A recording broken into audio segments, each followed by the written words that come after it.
اب اس آیت میں آگے بڑھیے، ان تتوبا الی اللہ فقد صغت قلوبکما، بلکہ میرا یہ خیال ہے کہ آج ہمیں درس تو یہی ختم کرنا ہوگا۔ البتہ میں ایک بات تھوڑے سے وقت میں اور آپ سے عرض کر دوں، اس معاملے میں مجھے مولانا مودودی صاحب سے شدید شکایت ہے اور شدید رنج ہے کہ انہوں نے اس معاملے میں وہی رخ اختیار کیا، اور صرف وہ رخ اختیار کرتے تو مجھے اتنی شکایت نہ ہوتی جب اگر شاہ ولی اللہ نے کیا ہے اور کسی اور نے بھی اگر وہ انداز اختیار کر لیا ہے تو مولانا مودودی سے بھی اگر ہو گئی فروگزاشت تو میں اسے فروگزاشتی کے درجے میں رکھتا۔ لیکن مجھے ایک چیز عجیب نظر آئی ہے، آج میں نے خاص جب تحقیق کی ہے اس آیت کے بارے میں، انہوں نے اپنے حواشی میں شاہ ولی اللہ کے ترجمے کا ذکر کیا، انہوں نے شاہ رفیع الدین کے ترجمے کا بھی ذکر کیا، ان دونوں کے ترجمے کا تو ذکر کیا جس میں کجی کا لفظ آیا ہے، لیکن شاہ عبد القادر کے ترجمے کا ذکر نہیں کیا جس میں کجی کا لفظ نہیں آیا۔ اب یہ جو انتخاب ہے کہ ایک شے کو اختیار کرنا ایک کو نہ کرنا، حالانکہ شاہ ولی اللہ دہلوی رحمۃ اللہ علیہ کے یہ دو صاحبزادے جو ہیں شاہ عبد القادر، شاہ رفیع الدین، دونوں چوٹی کے مترجم ہیں اور وہی سب سے زیادہ مستند مترجم مانے گئے ہیں۔ شاہ عبد القادر کا ترجمہ جو ہے اس کو مانا گیا ہے کہ وہ بامحاورہ ہے، شاہ رفیع الدین کا لفظی ترجمہ ہے، لیکن یہ ہے کہ مستند ترین ترجمے وہی۔ تو اگر شاہ ولی اللہ کا بھی ان کی نگاہ میں آیا اور شاہ رفیع الدین کا بھی آیا تو شاہ عبد القادر کا کیوں نہیں آیا، جنہوں نے اس سے ہٹ کر ترجمہ جو ہے اختیار کیا؟ یہ پک اینڈ چوز جو ہے یہ در حقیقت دلالت کرتا ہے کہ وہ اصل میں زیر اثر ہے کسی غلط تصور اور غلط فکر کے۔ اور اسی میں مجھے یاد آیا ہے کہ حضرت عثمان کے بارے میں رضی اللہ تعالی عنہ خلافت و ملوکیت نامی کتاب میں بالکل اسی کی ایک مثال موجود ہے۔ تاریخ کی کتابوں میں ایک واقعہ یوں درج تھا اور ہے اب بھی کہ ایک جنگ سے مال غنیمت آیا، 5 لاکھ درہم کا مال غنیمت۔ حضرت عثمان نے وہ سارا کا سارا اپنے سالے مروان ابن حکم کو بخش دیا، بس یہ واقعہ آگے ہبہ کر دی۔ اب صرف اس واقعے کو درج کرنے کا مطلب کیا ہے؟ حضرت عثمان نے خیانت کی، وہ مال غنیمت ان کی جاگیر تو نہیں تھا،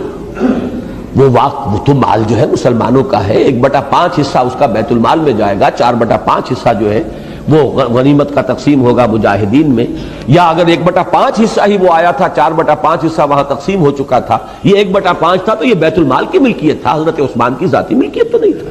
5 لاکھ اگر 1/5 تھا تو گویا کہ 25 لاکھ کی تھی وہ، جس میں سے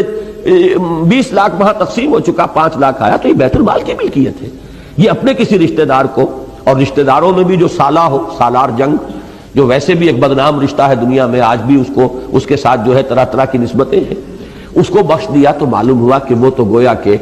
اس روایت ہی کو سامنے رکھا جائے تو وہ تو ایک عام انسان کی سطح پر آ گئے، عام دنیا دار انسان ہے۔ کون؟ ذو النورین خلیفہ ثالث، چوٹی کے صحابہ میں سے۔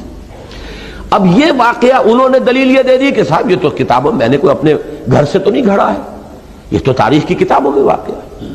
لیکن اگر یہ بات بھی سامنے ہو کہ انہی تاریخ کی کتابوں میں اس واقعے کی روایت یہ بھی موجود ہے تفصیل سے، تفصیل کیا ہے اس واقعے کی کہ جب وہ مال غنیمت آیا،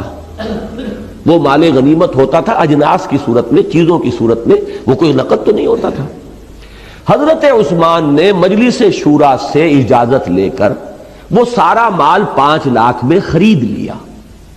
5 لاکھ بیت المال میں داخل کر دیے، اپنی ذاتی جیب سے اس مال کو خرید لیا، وہ بھی اجازت سے، اصحاب شورا کی اجازت سے، کہ بجائے اس کے کہ یہ سارا مال جو ہے بیت المال کے اندر اس طرح جمع کیا جائے، نقد میں 5 لاکھ میں یہ مال اگر آپ اجازت دیں تو میں لے لیتا ہوں، 5 لاکھ بیت المال میں داخل ہو جائیں گے، یہ مال اب آپ کی ذاتی ملکیت ہے، اب آپ جسے چاہیں ہبہ کریں، کسی کو دے دیں، کسی کو کوئی اعتراض نہیں۔ یہ تفصیل بھی اگر موجود ہو تاریخ کی کتاب میں،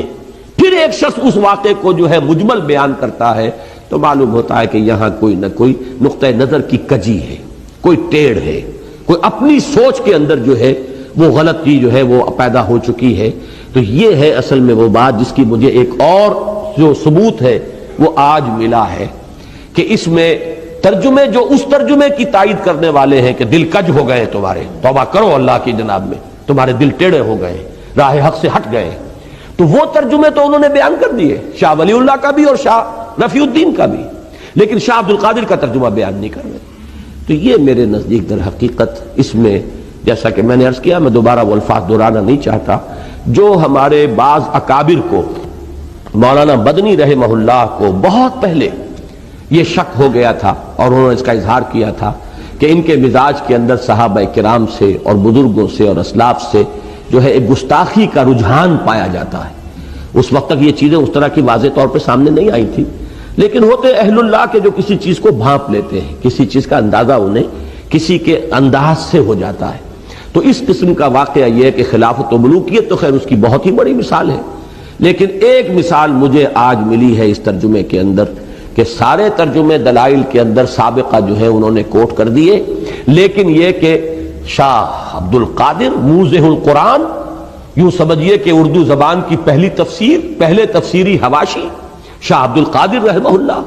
ان کا ترجمہ جو ہے وہاں پر نقل نہیں کیا ہے۔ یہ اومیشن نہیں ہو سکتی، یہ اتفاقیہ نہیں ہو سکتا، اس کے اندر ان کا اپنا ایک چوائس ہے، پک اینڈ چوز والا معاملہ ہے، اور وہی چیز ہے جو میرے نزدیک یہاں نہایت تکلیف دہ ہے۔ تو بس آج اس پر ہم اپنا درس ختم کر رہے ہیں۔ ان تتوبا الیہ فقد صغت قلوبکما، اگر تم دونوں اللہ کی جناب میں بصراحت اپنی خطا کا اعتراف کرتے ہوئے توبہ کرو تو یہی تمہارے شایان شان ہے، اور تمہارے دل تو اس طرف مائل ہو ہی چکے ہیں۔ بارک اللہ لی ولکم فی القرآن العظیم ونفعنی وإیاکم بالآیات والذکر الحکیم۔